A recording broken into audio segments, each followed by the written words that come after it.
Welcome to Merchman Seeds Cup of Joe. On this episode, we are thinking about the weather, soil moisture, frost depth, and more this time of year. Ben shares data on soil moisture, temperature, and more. Wheat is starting to green up. Hear Dylan's comments on wheat management practices going into the growing season. We summarize an article on sulfur with soybeans from Indiana Corn and Soy, and see some PowerCore Enlist corn hybrid yield data. Welcome to Merchman Seeds Cup of Joe. Today we have Dylan, Lynn, and the weather is getting warmer. So I kind of wanted to spend a little bit of time talking about weather, soil moisture, frost depths, and kind of get into some of the things that are on the front of our minds as we're moving forward here. So the first image that I wanted to show has it's basically a 4-inch soil temperature for our entire sales footprint. The darker, warmer colors indicate closer to 50 degrees. The lighter yellows are in the 40s, and the green shades are in the 30 degree range. So I can hone in that a little bit tighter and give us a little bit of a forward outlook. If you go to the Iowa State Mesonet and you just Google 4-inch soil temp average, so these are the average, it shows you how they calculate that. What I have pulled up on the screen right now is yesterday's on the left with the high-low divided by 2 average at a 4-inch depth across the state of Iowa, and then we have the GFS forecast. This is something that Iowa State added. I think last year they may have had it for the first year, but it basically takes the GFS temperature forecast and has an algorithm built in to predict what soil temps are going to be. And it actually reaches out there pretty far. So as I scroll down through here, these are just day by day. On the right-hand side, this is predictive. On the left-hand side, these are days in the past. So as we scroll down, we'll lose the past days. We kind of get into the March 4th time frame here. We have a lot of 40-degree soil temps coming in. It looks like they're predicting cool down going into that March 7th time frame. And then we're going to get warmer temps coming through. As you can see here, there we're at March 10th. There's some 50s, 52s in the western part of the state for a 4-inch average soil temp. And they will go as far out as, if we scroll down through here, they'll go out as far as March 15th. So it kind of looks like we're going to have a little bit more of a cool snap, but then we're going to warm back up. And hopefully, if Mother Nature cooperates, we'll stay in that warmer 50-plus degree soil temp so that the frost gets out of the ground and we can get ready for planting season and everything else that comes with the spring. Question's going to be, Ben, it's pretty warm temperatures there. Should I gamble and make a run at it March 15th, early planted soybeans?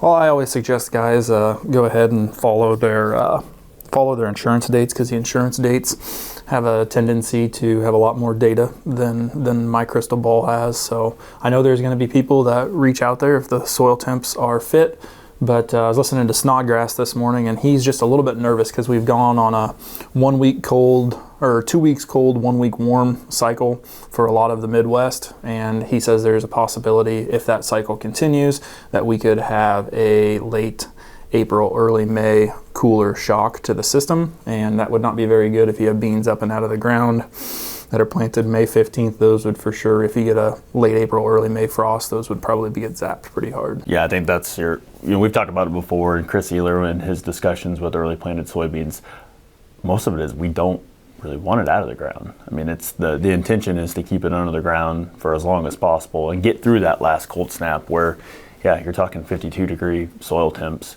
It's going to be hard to keep that plant underneath the ground for 3 weeks if it's got a solid window there. So that's one of those where it's probably going to be very difficult if it's really nice out to not try to go out there. The recommendation, like you said, is to follow the crop insurance date, or if you're extremely daring, just do something that you're very comfortable with replanting. Don't bet the whole farm on it, but yeah. Get anhydrous ready to go if you got if that on the forefront, or strip till or whatever. But it's going to be definitely interesting here to see how this transitions into that early April, because with the up to crop insurance dates, for us, we can get after it pretty early there. But always have to mind your P's and Q's, especially cold temperatures, wet temperatures, PPO application. I mean, that's the three there that if you get a window here and we start, this action might be good, relaying to that, get some of the winter annuals greened up and growing, and go get your pre's on before your planter rolls in the field, and be able to knock that out and potentially get a rain and get some activation there and move on forward. So, yep. Soil moisture is going to be key here. I think we are predicted for at least an inch of rain, which does not dry out very quick. I think rain over parts of the Midwest is definitely going to be welcomed to continue to build our profile with the 2025 drought that everybody has been talking about, or Elwyn Taylor has been discussing for the past decade. So everybody's going to want to have a full profile before they get into it, which builds nicely into, I'm going to throw all three pictures of the 0 to 10, 0 to 40 centimeter, and 0 to 100 centimeter soil moisture percentile. So as you can see, there are areas of our sales footprint, predominantly as you get into western Illinois, central Illinois, northern Illinois, that probably have some rain welcome to get the moisture profile built up, because they are at a deficit from the top of the profile all the way down through. A little bit of moisture is also good. It's going to help push the frost out of the ground, and that's going to allow for things to warm up a little bit faster as well. So that kind of leads into what's sitting in front of you there, Dylan. What do you got? Yeah, so as the weather starts to warm up, we've had a few calls about wheat. Wheat is slowly starting to green up with the warm temperatures and just the timing of when wheat was put in. But as we're going into green up stage, we know it's a critical time in nitrogen application. But as we're going in and doing our stand counts to actually see potentially what we had winter kill or what didn't come up, that's where it's kind of really, really critical on what we need to do for our management practices going into the growing season. So to get your kind of your square foot, your plants a square foot with your wheat, you take a 3 foot length, and then you take the average. So if you do it in more than one area, like we should, just like in stand counts in corn and soybeans, so you take the 3 foot, you count all your plants, then you multiply by 4, then you divide by your row spacing. So most of the time it'll be 7.5, and that'll get you your average plants per square foot. And for wheat, we are shooting around 22 plants a square foot. So that's a really, really critical time. So I know we've talked about it in the past. If we're on the lower side of the 22, maybe we need to think about 2 nitrogen applications, your heavier application up front, and then come back and finish it out. But if you're doing a one pass and you've got a good stand, you feel comfortable about where you're at going into the busy growing, the green up stage, then maybe we can get away with putting everything on that you have left there. Wheat has the 9 lives that they talk about it like a cat. So an 80% final stand can still get you 100% of your yield potential. 60% final stand can still get you in the 90% of total yield available. So 60% of 22 is what? 60% of a total stand, if we're shooting for 22, gets you down to 13.2. So you can still look at a reduced stand, and you can look at management strategies. But if you're down below 10 on one of the articles that I was looking at, it might be good just to let that wheat green up and potentially look at that being a cover crop for termination purposes. But those are all things that our sales managers are very well versed in. You can call and we can walk you through what our recommendations agronomically would be if you get down to that 50% stand. And I think too, it might have some guys worrying too on if everything's going to make it from the winter, just because there wasn't as much kind of snowfall as what we maybe would have hoped, just because of the cold temperatures we had like this past kind of couple weeks. It does take a toll on the wheat. It was out in the cold. It didn't have that insulator that the snow kind of creates. So that's when we can take the wheat, dig it up when everything should be thawed now in our listening area. So you take it, then place it in a warm kind of moist area for a few days, and then we should see new growth coming out in the root zone, and that's how we can also tell if it's going to survive the coming out of winter into peaks 3 and 4 when it really starts to kind of take off in the greening stages. Yeah, and that can happen within 2 to 3 days, so you'd know an answer pretty quick on that style of practice. So I think things look good. You've been out in the field looking at your own wheat, looking at customers' wheat. I was out looking at some of our seed production wheat last night. And what are you seeing when you're out there? Yeah, everything still looks a little brown on top, but as soon as you start looking, there's new growth coming. So it's I would say kind of off to the races. It's really starting to green up. I think maybe with the warm temperatures we've had kind of this week, and then maybe kind of the not quite warm temperatures as next week, but the moisture coming, I think is going to kind of help start push stuff along, and hopefully we can get dried out enough that we don't make too much of a mess when we need that timely nitrogen application, because I think it's going to kind of come up on people quicker than they expected. Maybe not as quick as like last year. Stuff was really starting to green up extremely early, but that's something to really keep in mind. Yep. It'll be a couple days with some frost, some cooler temperatures overnight. Hopefully guys can get in over the top of that without cutting ruts. Yeah, I was talking to someone this week about wheat, and for my prediction, and you guys could probably disagree or agree, but I think it would be realistic to say that last year was all the stars aligned. So this year, predictably, if we're 3 to 5 days behind schedule compared to what we were last year on our wheat, would probably say that was fair, but we're still looking at these hyper earlies that are already starting to turn. When they go, they definitely make up ground in that green up stage to get out to heading. So I'm still extremely confident that we're going to have guys locally here that are taking off wheat in that the June 15th to June 20th timeframe. Just may not have our medium earlies that we're coming off right on the heels. We might finally see that true indication in the timing difference between the two. And then when we're making those stand counts, take a little walk, get past the indros, truly dive into the field. That's where everything's gonna kind of tell you what's going on, rather than maybe your compaction areas or your overlap areas with the drill. So get out there, take a little walk, take a shovel with you, and do some digging and see what it's doing under the ground too, to see how everything's doing. Couldn't agree more.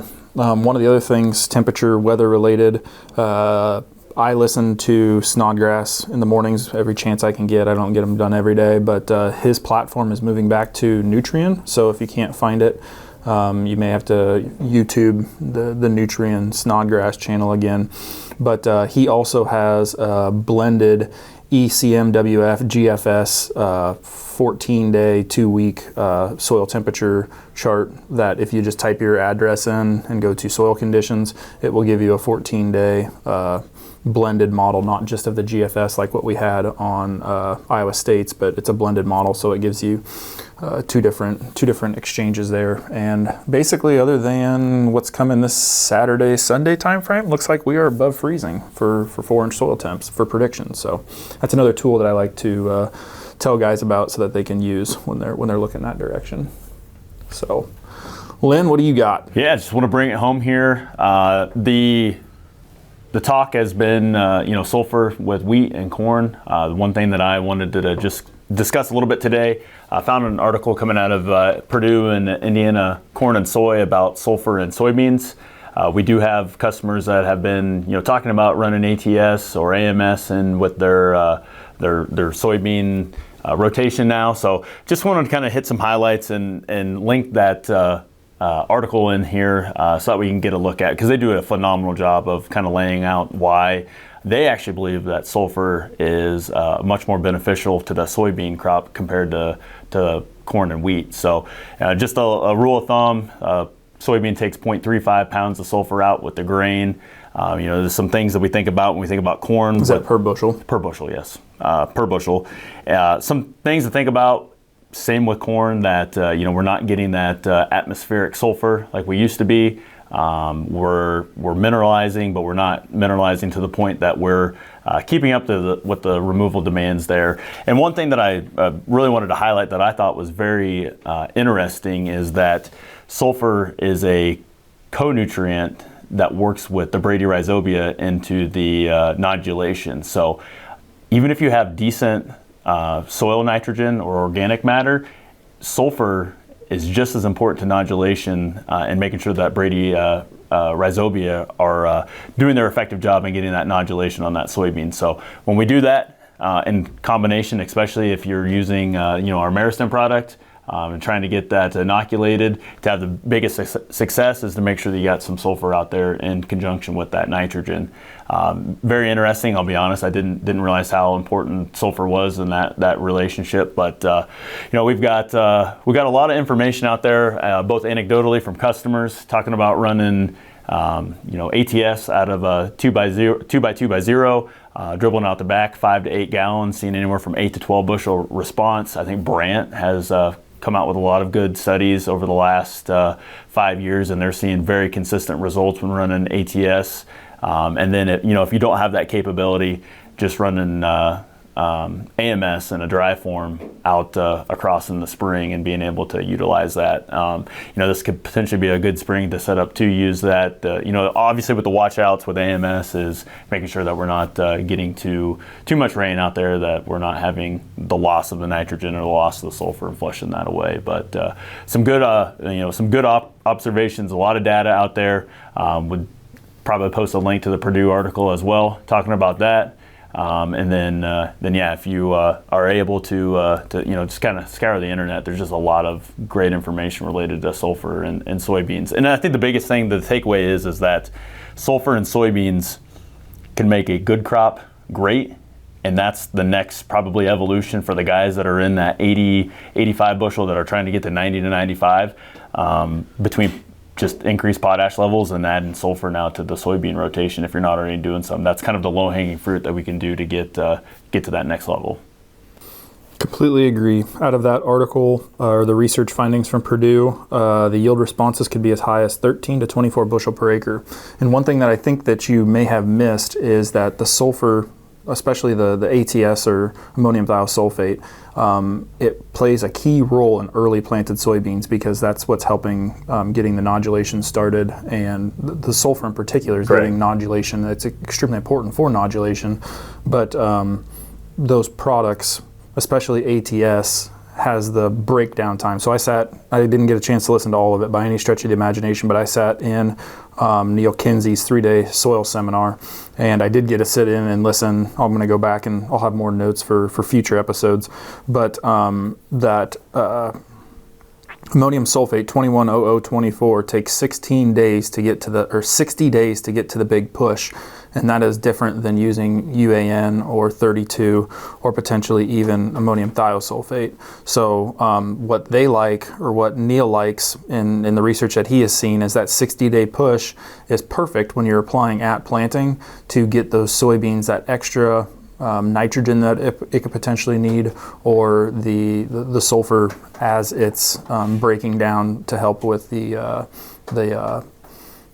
like nodulation and things that soybean needs for fixing protein. So you don't want that early nitrogen push until flowering and pod fill. You want that stretched out. Correct. Products like 32 and 28 or urea, a lot of those will have, even in hydrous ammonia, they'll have like a slow push for the first 30, and then they get this big push 30 days after. So nitrogen timing is obviously very critical. I think you nailed it there too on a point. When we're talking about sulfur in this, it helps with the amino acid production and makes the protein into the soybean seed. So if you're looking at, in certain markets where protein is your high protein, sulfur is a way to influence that. And we're not saying that it's the end all be all, but increased amino acid production equals an increase in that protein content in that seed. Yeah, and in that study, I think 100 pounds of ammonium sulfate is what they like to have. So that would give you 21 pounds of nitrogen and 24 pounds of sulfur in that program. So I think that works out well with most custom applicators. I think most machines have a problem getting down below 100. 100 kind of seems like the threshold. So that works out great between the ease of life between you as a farmer and then your custom applicator and making the equipment work out. Yeah, and from the timing standpoint, I would spend the money if you're for sure planting the soybeans in April. Once we get into the middle part or the latter part, the soil's warm enough, it's mineralizing a lot faster. So it's probably one of those deals where, the 4 R's right timing is something to pay attention to, because it could be a wasted input if you're applying that product in what I would consider May, middle of May timeframe. So, Under ideal conditions, there's a study out of Cornell, according to Kinsey, that under ideal conditions, soybeans take 70% of nitrogen from the air. Under average conditions, they take 50% of the nitrogen from air, and under adverse conditions, they take 25% of the nitrogen from air. And I think that was like a study done in the 1990s. I thought that was also something interesting to add here. So we've definitely seen it when we talk about adverse spring conditions and going out and looking at compacted areas, or depending on the tillage tool, we've seen, not saying that vertical tillage is bad, but in certain instances where maybe they have gone out there a little bit too wet and compacted that soil down, and then we get super saturated. I mean, that is 100% believable, because you look at them and they're sick looking.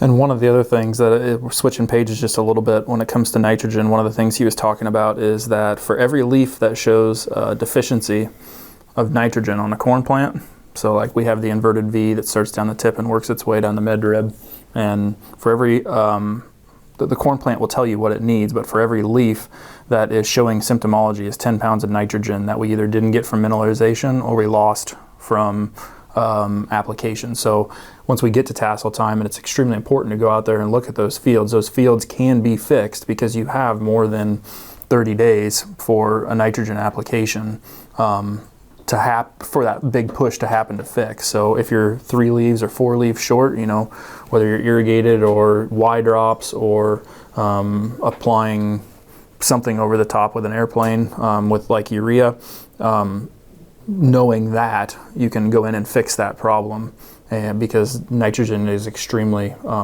mobile in the plant. It's not immobile, that's why it shows up on the bottom leaves, and you can go through and fix those deficiency symptoms and make sure that you have all the nitrogen that you need to finish that corn crop out. So I think we've talked about that on Cup of Joe, but that was always another interesting one, because we've all been out in those fields and seen those same things happen. And according to Neil, he definitely believes that you can fix those problems as they show up. So definitely something to keep in mind there. So the only other thing that I wanted to let our growers know, or our listeners know, that I have attached is I have a spreadsheet here, and it'd probably show up better on a computer or an iPhone so you can look in on your individual locations. We spend a lot of time talking about 2512, 2413, 2411. I have our yield data from an earlier data set looking at the 2506, which is a new product that we launched this year in full production, and the 2408, which we've had for 2 years now, showing very, very solid numbers when it comes to I discarded some of the Indiana and some of like the South Dakota, North Dakota data, but across Iowa, Illinois, Minnesota, and Wisconsin, we have some really, really nice data sets that show the top number is the plot average, and where the lines that follow across vertically show how those products performed in each one of those individual environments, either above or below the plot average. So like in Earlham, Iowa, the average for the plot was 289 bushel per acre, and in one of the entries of the 2506 C-30, there were 30 to 40 bushel above that, so we're well into the 300s. And even as you get down into the lower, Spencer, Iowa, must have been in a little bit of a water limited situation this past year. It was showing that, even down to 208 bushel per acre average for the test plot, we're still 22.3 bushel higher yielding in that individual environment. So the data that we have shown in the past of the accumulation of central, west, and eastern data comes from these stoplight charts. And if there's a blank spot in this data, that means that the data was either 30% above or 30% below the trend average for that plot. So some of the data gets pulled out, which we want. So sprayer tracks, things like that knock that data set out. So yeah, we talk a lot about the 2512, but that 2506 is probably not too far behind as far as being able to get up there and ring the bell for a high yield environment and just throw in just almost ungodly numbers. I mean, you're talking 306. We had a test plot that was like 328 in a strip trial. Just almost a mind-blowingly high top end yield potential when it comes to that. Yeah, consistency is what our genetic advisors talk about when they talk about the 2506. It typically will throw, it's very similar to the 2408, but it'll typically throw 2 more rows around, and it is extremely stable across multiple yield environments. So if guys need an early option, or that fits your range in the north of Interstate 80, maybe north of Interstate 20, if that 2506 is in the gut of your maturity range, definitely a product that needs to be looked at. However you trial, 8 bags for an 8-row planter, or 8 bags for a 16-row planter, or a box, you know. I wouldn't mind selling a box to guys that farm a lot of acres to get a good feel for how that product works. So, unless we got anything else, Lynn, you want to get us out of here? Boy, do I ever. So I guess just so our listeners know, Joe will be joining us next week. So he's had plenty of time for R&R to recharge the joke battery there. Yep, to recharge the corny joke battery. So we're gonna have to listen to Lynn's corny joke one more time before Joe gets back to get us back on the straight and narrow. Well, thank you for setting the bar extremely low. I hope to deliver much lower than you even expected, especially after Dylan's grand slam last week. So, you know, right now.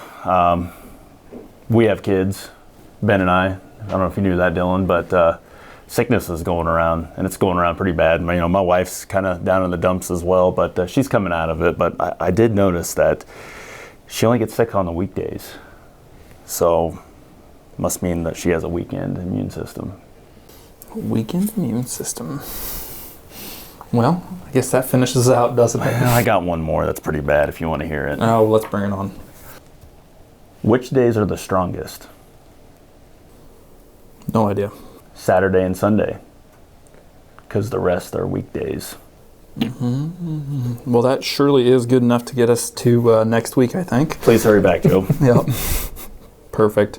Well, I appreciate everybody for tuning in, listening on podcast or on YouTube, and hope everyone is safe and getting everything ready for the spring planting season. We will catch you all next week.